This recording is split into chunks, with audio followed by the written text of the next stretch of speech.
catastrophes exceptionnelles se sont abattues sur la Corse, notamment en novembre dernier, mais pas seulement en novembre dernier. Et il fallait donc qu'il y ait une réponse exceptionnelle qui puisse venir de l'État. C'est ce que je suis venu ici annoncer à travers des procédures qui elles-mêmes ont été exceptionnelles dans leur déclenchement et dans la rapidité avec laquelle elles ont été menées à bien.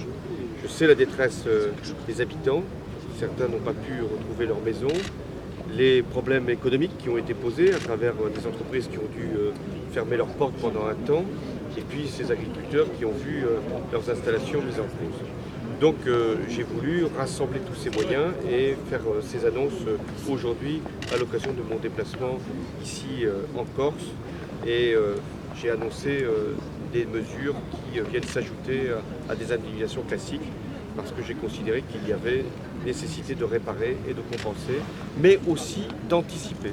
Car le rôle de l'État et de tous les élus, c'est de faire en sorte que ces catastrophes qui sont liées au réchauffement climatique puissent être anticipées. Donc il y aura par exemple un radar pour Météo France ici sur l'île, et puis également il y aura tout ce qui est gestion de l'environnement à travers notamment le parc naturel, mais pas seulement, à travers un certain nombre de sites qui devront être protégés et préservés.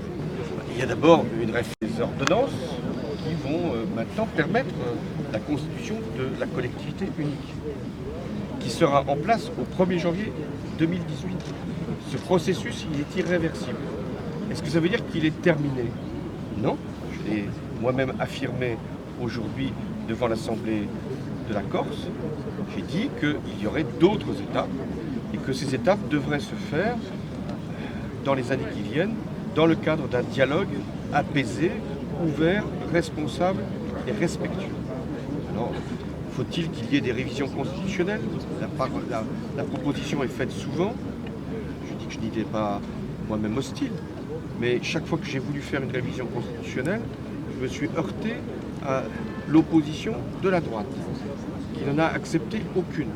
Donc si nous voulons qu'un jour, pour la Corse, il y ait cette introduction dans la Constitution, reconnaissance de la spécificité de la Corse, il faudra convaincre, bien au-delà des familles politiques qui soutiennent ce processus, toutes les familles politiques de la France pour qu'il y ait cette évolution. Mais ce dont je suis sûr, et c'est ce qui a été le sens de mon intervention devant finalement tous les Corses, c'est que nous avons mis vraiment une étape très importante, franchi cette passe qui pouvait être délicate, et que maintenant, c'est sur cet acquis, il peut y avoir une œuvre qui se bâtisse.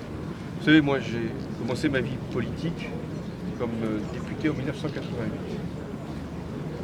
Et pendant toutes ces années, jusqu'à ce que je devienne président, la Corse a été évoquée pour les violences qui, hélas, s'y déroulaient, s'y produisaient.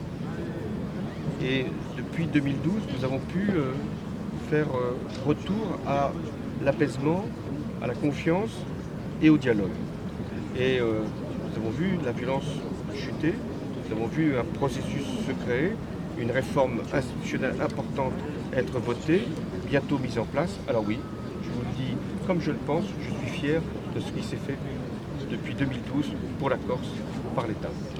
Je ferai avancer mes propres idées d'abord. Mais celles de Michel Rocard m'ont également inspiré. C'est pour ça que j'ai voulu être là, en compagnie de sa veuve, qui y tenait, parce que c'était le dernier vœu de Michel Rocard. Et je me souviens très bien quand il avait été prononcé, il n'était plus là, mais c'est son fils, Francis, qui en avait lu le texte, là où il disait qu'il voulait être au repos. Comme il l'avait dit lui-même, dormir pour toujours. C'était à Monticello, et je tenais à être à Monticello, au milieu de ses amis, de sa famille, pour dire combien il aimait la Corse et combien il avait pour des combats qui pouvaient être les siens pour la paix, une volonté qui ne faiblissait jamais. Eh bien, c'est cette volonté de dialogue, de paix, d'harmonie que nous devons poursuivre. Et la limite, c'est la République. La limite, c'est son caractère indivisible. Mais dans ce cadre-là, nous pouvons avancer. Merci. Merci beaucoup.